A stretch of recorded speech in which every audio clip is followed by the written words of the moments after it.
Hey guys, in this video, I'm doing something different than I've done on this channel. If you like it, let me know below.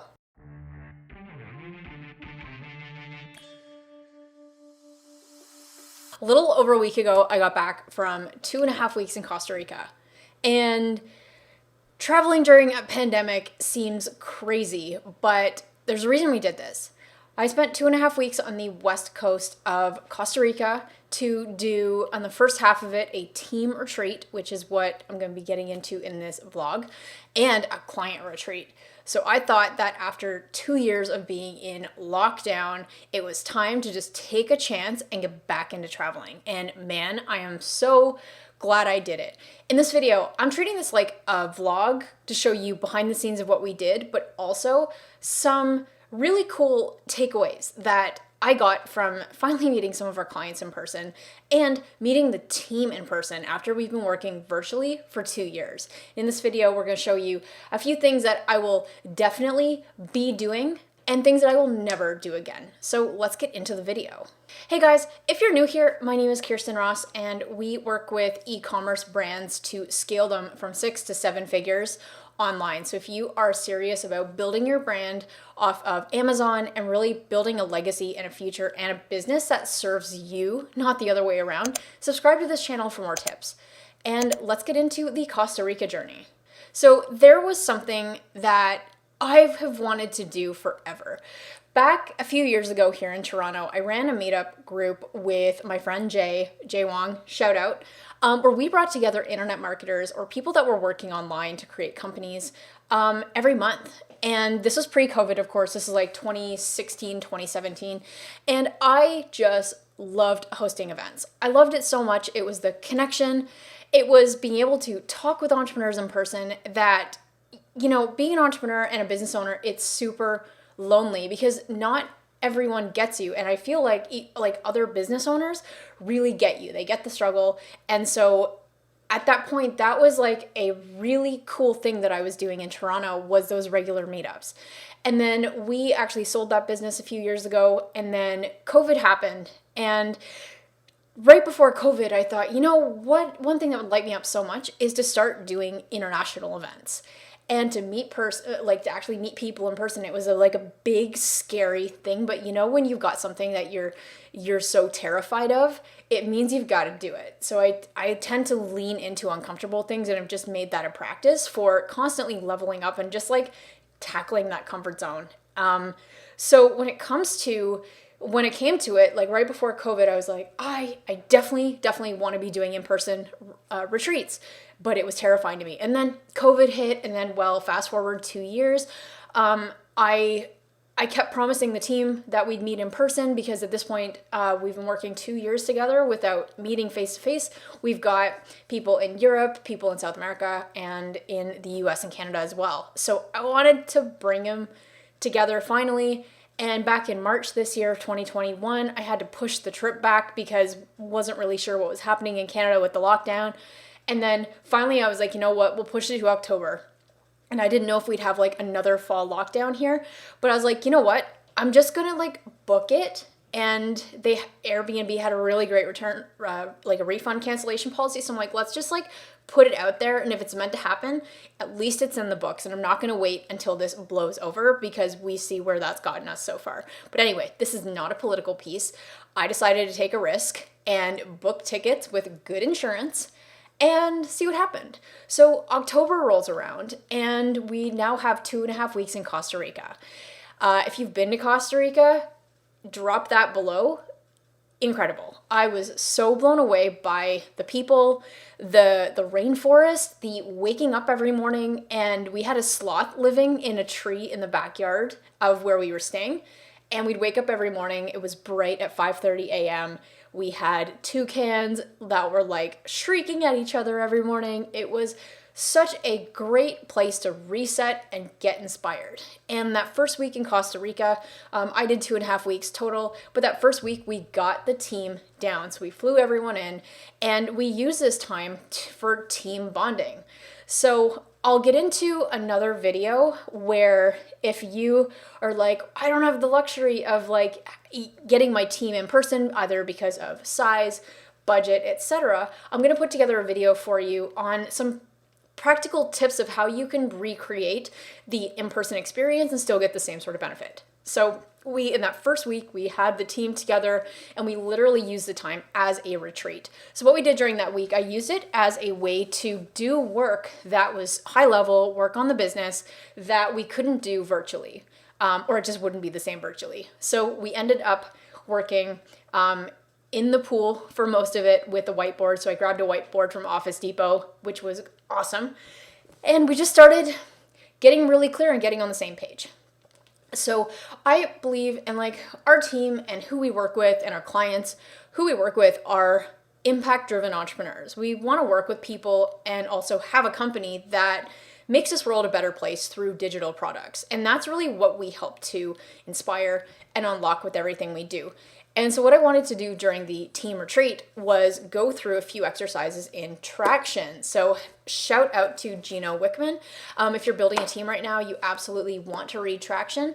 What we did was we went through a few of his core exercises, including getting really clear on what our vision as a company is, what we stand for, and what our core values are. And really, who are the people we want to work with? So we did a good recap of 2021 to say okay, we want more of this. We don't want this. This is where we're going. And then these are the action steps we're going to take to really set, we took the big vision of that 10-year goal. We then said, okay, well, in the next, here are core values. Here's our ideal customer. Here's how we're making an impact. And then we actually broke that down into tangible things where over the next 12 months, what's our goal for 2022? Number one. Number two, what are some immediate short-term actions and goals that we can have that are going to put us on track for that? And so we did a 90-day projection. So for us, that's okay, for Q4 this year, what are we focused on achieving by January 1st for this quarter? And now, one thing I do want to say is that every time I go through goal setting or long-term planning, I really struggle to set super concrete goals because I feel like my business, what I want, who I am, is consistently changing. So instead of me having a rigid 10-year plan, I like to keep it vague, but still kind of know where I'm going. So I know that I want to create 100 millionaires from digital product brands. I know that. I know some cool achievements I'd love to have, call it the business bucket list, but to actually set rigid 24, 36, 5-year goals, to me, that is a little overwhelming. This may not be popular belief, but I tend to want to make super concrete goals for 90 days out and 12 months, but every quarter kind of revisit that goal and create new goals for the quarter. So I like to treat things in terms of sprints because what I can control is the next 90 days and what we do. But to me, creating too rigid of goals is very much I consider it almost a waste of time. It's creating a business plan. It's like creating a 40-page business plan because the second you start to do business, that whole plan changes with the market, with discoveries and things you're doing. So I don't like to be too rigid on the goals because I actually find that to be a waste of time. But I do and saw a ton of value on getting the team on the same page with what is the big mission behind what we're doing? What's the impact we want to create? And get everyone on the same page. And we tied comp structures around company growth as well. But also just getting really clear on what the next 90 days looks like and what are things we're doing every month, every week to hit that. And then come January 1st, we're going to, just a little bit before that, when we do our quarterly planning, we're going to look back on that and say, okay, what went well? What were the goals for the quarter? What did we hit? And then what are the goals for the next 90 days? And we continue doing that. But I use this opportunity in Costa Rica to get everyone on the same page because I feel like you need to treat your team like an army. You have to be moving in the same direction. So for me, I wanted to treat Costa Rica like team bonding, but also get on the exact same page and make sure that we are steering in the right direction. So that's what I use Costa Rica for. And I really, really, really recommend that if you can do in person, if you have a virtual team, nothing bonds your team more than getting on that same page and meeting in person. But if you can't, how else can you recreate this? Can you do regular socials? Can you, at the very least, you should be meeting every quarter to get buy-in around alignment on this, on like what the goals and the vision and the mission are.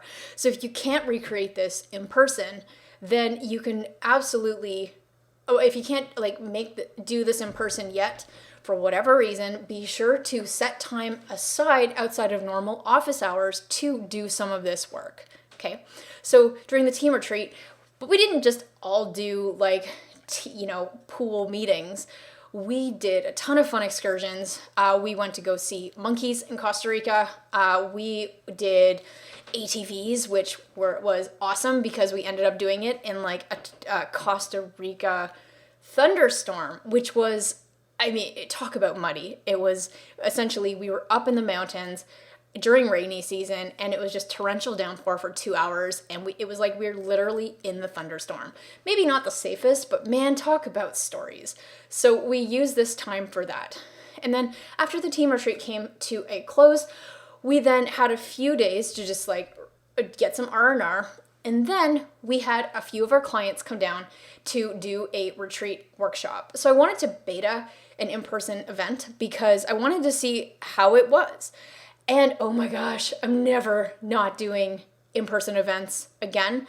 As I'm really excited because like as a takeaway from Costa Rica, I saw you can't replace that in-person time you get with some of your customers, with your team or whatever, because you get to really see what they're struggling with and how you can design better products to better serve them to achieve their goals. And so for us getting clients in person, we used it as like a 3-day workshop to, again, do cool stuff, but also to dig into their business, get super clear on what their vision is, what is their 12-month revenue goal, how are they going to hit it, what are their 3 biggest opportunities. And here's what, just an example of what Tang had to say about this process to kind of, bring you back to where we were here. So we'll play that video. Okay, so I fly all the way from New York to Costa Rica, and it's all about airline for me. So the ticket, the time, and the money I spent. But I would like to show you a plan we did earlier this morning. If you can show the board, so we are on track to hit 5 million revenue next year within 12 months. So what I like Khierstyn most is she can always simplify my business. So I just need to stick to these 4 things. Then we are really in good shape to hit our 5 million goal. So this is how I like Khierstyn's mastermind, especially in person. Yeah, that's so different from Zoom call. So needless to say, when it comes to Costa Rica, I realized, and I think a lot of you can, really resonate with this. I didn't realize how, I feel like the last 2 years with the pandemic, I've gotten into a bit of a social rut where I hadn't done any serious networking. I hadn't made an effort to meet any new entrepreneurs, and I kind of got into this rut. But since that in-person time with just a handful of our clients and the team, it made me realize everything that's been missing in terms of things that are our core values that we just haven't been living because we haven't been able to have that connection point with our team and our customers. And now that hopefully things are like on the up and up with travel, what we are going to be doing with our Scale Mastermind students, with our clients, with our team, is more in-person events. Don't know exactly what that looks like yet, but we definitely will be looking to meet with the team twice a year in person, as well as doing in-person retreats, either in Toronto or in like an exotic location like Costa Rica again. So I'm so excited for really this next chapter. And I think that the clarity that we really got with like our core values, the initiatives that really matter, I'm so pumped for some of the changes and things that we're implementing, we've started implementing as a team to serve you better. So this is like, let me know what you think of this style of video. It's more of like a behind the scenes sharing my thoughts as a business owner of what we're doing to be bigger than ourselves and to not just focus on creating a product, but actually changing lives. Because if you do believe in creating a brand and scaling a brand that through products makes this world a better place, you do need to get really clear on what your mission is. You do want to get your team aligned because nothing, well, attrition is really expensive. When it comes to finding good staff members and having them leave, training and hiring is a massive cost to your business in terms of time and money. So if you can keep A players, the way to do that, in my opinion, is to find people that share the same vision as you, who are excited and who want to make the same impact in this world so that you can be aligned with people that are steering that ship, that aren't just in it for the paycheck, but they're in it for something bigger. Also, at this treat, we had several of our Scale Mastermind members. And the biggest thing that they said for what they love most about Scale Mastermind is that being an entrepreneur is lonely. And because you are the sum of the 5 people you spend the most time with, it's really important who you hang out with, who you like affiliate with, and also a sense of community you have really needs to have like-minded people that are helping cheer you on and challenging you. So Scale Mastermind is that online community if you are an e-commerce entrepreneur that is serious about creating products and like scaling a brand that helps make this world a better place through physical products, and also in turn creating that freedom of of time, lifestyle, etc., by building your own company. So if you are interested in learning a little bit more about joining Scale Mastermind so that you can level up your community and be a part of an advanced e-commerce mastermind to level up your business, be sure to go to joinscalemastermind.com. You can book a call with our team to see if it's a fit and learn a little bit more. And you can find that link below this video in the resource section. So apart from that, I hope you enjoyed this video. If you want to see more like this, or you just want more actionable tips, be sure to subscribe to the channel, and I will see you in the next video.